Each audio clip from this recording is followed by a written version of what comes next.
Друзья, всем доброго дня! В 10 сезоне билд с этим Мантия Тени становится новым топовым билдом для охотника на демонов. Причем этот билд подходит как для высоких великих порталов, так и для быстрого фарма 13 сезания. Суть геймплея в охоте на элиток, и такие билды мне нравятся тем, что можно очень быстро нафармить дыхание смерти в нефалемках и относительно быстро набирать прогресс портала. И к тому же наш охотник больше не падает от каждого случайного выстрела, а на Т-13 вообще может стоять в эпицентре взрыва и совершенно не беспокоиться. Новая сборка стала возможна из-за добавления колчану стрелы света легендарного свойства в виде броска двух дополнительных кинжалов при использовании умения бросок кинжала. Но обо всем по порядку. Тактика игры следующая. Заходим в портал, прожимаем силу тьмы, сразу возмездие и кульбитимся до первого элитного пака. Будет отлично, если он будет синим, тогда мы быстро получим бонус от самоцвета проклятия сильных, иначе при встрече желтого пака для получения бонуса нам нужно убить всех миньонов элитного моба. Наша цель только сферы прогресса, соответственно, на белых мобов мы не отвлекаемся, получили сферки, гоу дальше. Смотря насколько апнут у вас самоцвет проклятия сильных, столько времени мы можем не охотиться за миньонами желтого моба. Но так как элитки чередуются, мы вполне можем довольствоваться полным устранением синих паков и главаря желтого. Самоцвет проклятия сильных повышает урон на 20% после убийства элитки, а также увеличивает на 15% урон по боссам и снижает урон от них также на 15%. К вопросу выбора между проклятием пораженных и проклятием сильных вернемся чуть позже. Во время боя с элиткой мы по возможности перемещаемся в желтый круг области кольца перстня ока, надетом на спутнике. Это даст нам бонус увеличения урона до 85%, в зависимости от процента на самом кольце. Как только собрали сферы прогресса, двигаемся дальше, по пути собирая все пилоны, вызывая новые элитные паки посредством одетых наручей возмездия. Итак, одеваем полный сет Мантия Тени, состоящий из 6 предметов. Сет дает нам существенную прибавку к урону в 1200%, если мы используем оружие ближнего боя. А также первый пораженный противник получает на 40 тысяч больше урона от умения бросок кинжала. Соответственно, мы берем в руки отлично подходящий для этого кинжал жало Карли, который восстанавливает запас нашей ненависти при использовании умения бросок кинжала. Это позволяет, находясь в толпе, держать банку ненависти всегда полной. Отсюда наличие в кубе Каная Кирасы Акилы. С ней при практически полной банке мы получаем на 50% меньше урона. Обновленный колчан стрелы света позволяет кидать сразу 3 кинжала, поражая одновременно больше противников. Наручи возмездия вызывают элитный пак при взятии пилона или святилища, что позволит нам быстрее пройти портал. Пояс цепь теней дает возможность использовать кульбит после броска кинжала даже при пустой банке концентрации. Это отличная возможность как быстро перемещаться по карте, так и выпрыгнуть из опасной ситуации. И еще один отличный сет из кольца розы ветров и амулета знак странника нам знаком по другим билдам. Повышает стойкость во время движения и увеличивает урон, пока охотник стоит. И в качестве второго кольца берем либо собрание стихий, либо кольцо уклонения. В зависимости от того, какое лучше, одно одеваем на себя, второе кидаем в куб.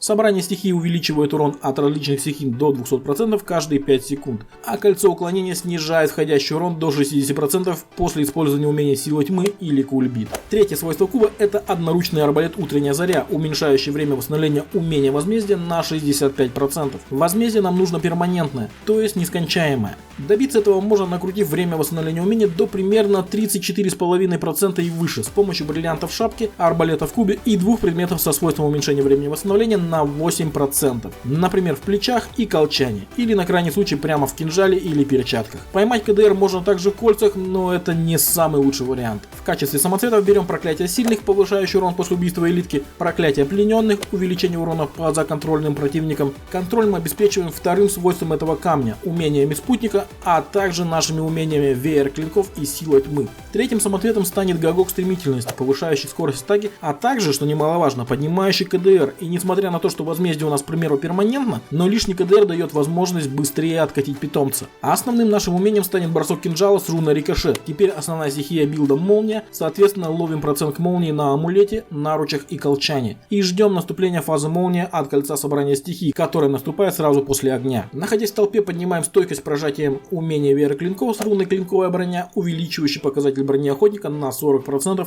на 6 секунд. А попадания по противникам снижают их скорость на 60%, активируя тем самым самоцвет проклятия плененных. По карте перемещаемся кульбитом с руной сальто мортале. Концентрации у нас и так не особо много, так что второй кульбит за полцены будет как раз кстати. Но не забываем про пояс цепь теней, с которым мы бесплатно кульбитимся после каждого броска кинжала. Быстро перемещаться таким образом не всегда удобно, но быстро отскочить от взрыва или другой опасности вполне можно. Стойкость мы также повышаем нашим питомцем вепрем, который при прожатии повышается противоположность сопротивлением всем стихиям на 20% и увеличивает ежесекундное восполнение здоровья. Возмездие с руной Мрачная Душа увеличивает урон охотника на 40% и уменьшает входящий урон на 50%. Как я и сказал ранее, возмездие у нас должно быть перманентно. И наконец сила тьмы. Основное умение сета, выбор руны не критичен, так как сет активирует все руны этого умения. Нам остается лишь выбрать цвет крыльев, который меняется от выбора руны. Но самое интересное кроется в составе тех рун, которые активируются прожатием умения. Итак, мы замедляем противников, увеличиваем восполнение здоровья при ударе, уменьшаем затраты концентрации на прожатие самого умения, уменьшаем входящий урон и увеличиваем скорость передвижения охотника. И все это одним умением. Кстати, не забывайте, что прожатием силы тьмы мы откатываем кольцо уклонения, которое снижает входящий урон.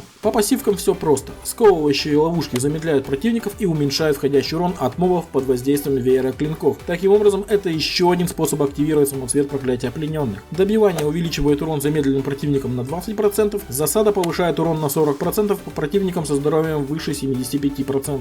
Заметнее всего, эта пассивка работает в первой фазе боя с боссом портала.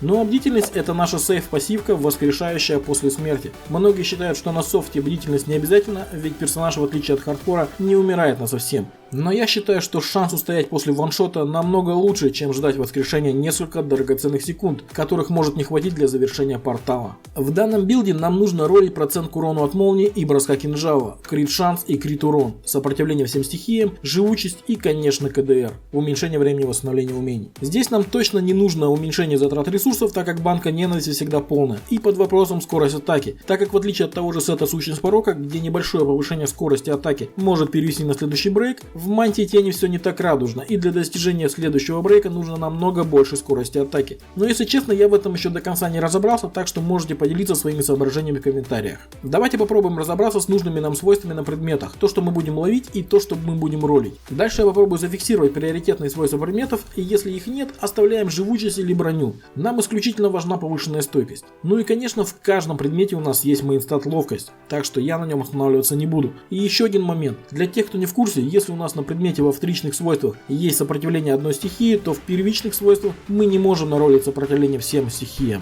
Шлем, крит шанс, бросок кинжала, перчатки, крит шанс, крит урон, плечи, КДР стихии, сапоги, бросок кинжала стихии, колчан, урон от молнии, бросок кинжала, КДР, наручи, урон от молнии, крит шанс, амулет, урон от молнии, крит шанс, крит урон. В амулете мы можем пожертвовать ловкостью в угоду приоритетным трем свойствам. Кольца, крит шанс и крит урон, но хорошее кольцо Роза Ветров выбить очень сложно, так что смотрите по ситуации. Броня, уменьшение урона от атак особых противников, стихии. В штанах и поясе ловим сопротивление ко всем стихиям. Хороший кинжал — это самое сложное в этом билде, так как он должен иметь и хороший средний урон, желательно от молнии, и процент к урону, и КДР при нехватке в других предметах. Так что удачи вам в поисках. Есть также вариант одеть наручи силача и поставить в кульбит руну стремительный кувырок. Таким образом, совершив кульбит, мы оглушим противников и за счет наручи силача будем получать от них сниженный урон. Но данный вариант требует от игрока большей концентрации и понимания каждого действия. Нужно следить за концентрацией, лишний раз не кувыркаться, а если и совершать кульбит, то в строго определенный момент и конкретно туда, куда нужно. В общем, это достаточно высокий уровень игры, и к тому же у нас больше не будет дополнительных элиток от пилонов. И в финале поговорим о спутнике, как и во что его одевать. И надо сказать, что данная сборка подходит большинству билдов. По умениям мне больше всего подходит Кормак. Это рыцарь-храмовник, которого мы впервые встречаем в соборе в первом акте кампании.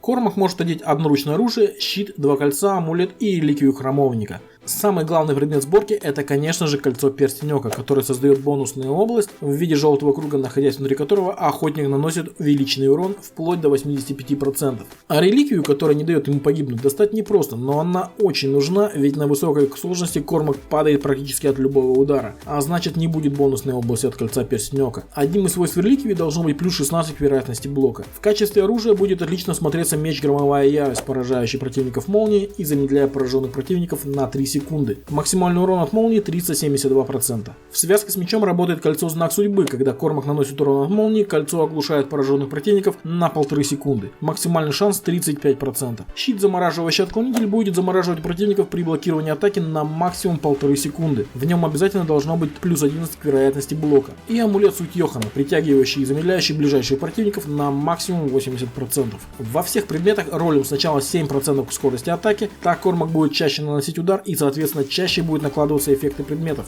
Затем ролим уменьшение времени восстановления умений на 8%, что позволит быстрее откатывать скиллы Кормака. По умениям не все однозначно, но мой выбор пал на следующее умение. Вмешательство отвлекает на себя противников, устрашение замедляет атакующих Кормака мобов, рывок оглушает, когда храмовник вырывается в толпу врагов, и бодрость восполняет ресурсы охотника. В общем, все умения, кроме последнего, помогают активировать нам самоцвет проклятия плененных. А по поводу, какой самоцвет взять, проклятие сильных или проклятие пораженных, лично мне больше нравится проклятие сильных. По ходу портала мы имеем практически перманентный бонус 20% к урону, и на 15% больше урона на боссе, и на 15% меньше урона от босса. Проклятие пораженных заточен исключительно для боя с боссом портала, и актуален он для высоких уровней, когда босса бить очень долго. В этом случае каждый удар по цели повышает наносимый ей урон. И помните, что это всего лишь общий вектор развития. Быть в топе ладдера — это искусство манипулирования со свойствами предметов, видеть общую картину своего гира и принимать решения, что и как изменить под конкретный предмет. Именно поэтому кто-то закрывает 90 ВП, а кого-то ваншотает и на 70.